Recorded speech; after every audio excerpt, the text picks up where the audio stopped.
What is going on, guys? Today we're going to be taking a look at the ferocious Jtiger 88. Now this tank is a true beast and something to fear on the battlefield. Now let's take a look at the stats and I will show you why.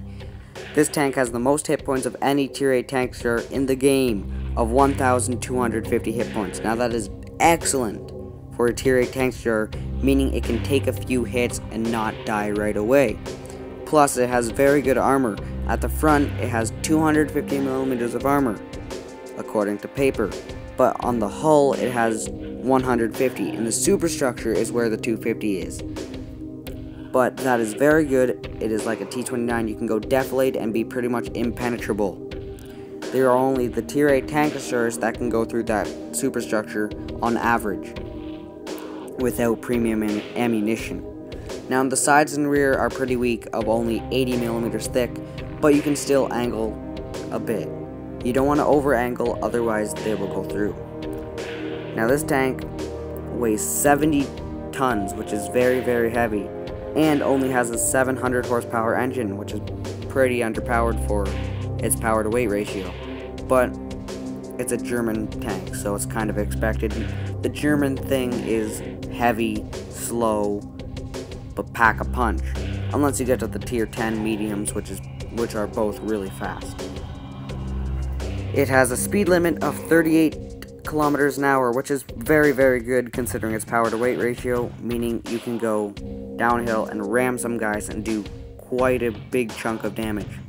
It turns at 22 degrees a second, which is fairly slow, but hey, who cares? When you have a gun that shoots 12.24 rounds a minute, that is excellent. That means a 5-second reload, guys. That means that if you shoot a guy in the tracks, you can keep him tracked if he doesn't repair, meaning you will keep him pinned in position, and he will die. Now this gun does have quite low penetration for tier 8. It has the same gun as the Tiger 1 or the Panther 2. And its average penetration is 203mm of penetration, meaning it can't even penetrate itself if you're going up against another one and only shooting at the superstructure. You have to aim for weak points. Now this tank is very awesome. That's why I bought it, obviously. Its gun has a 12.24 rounds a minute, like I stated earlier, and only a 2-second aiming time. That is excellent. Plus, its accuracy is very accurate. It is the second most accurate gun in the game of 0.31 accuracy. My bad.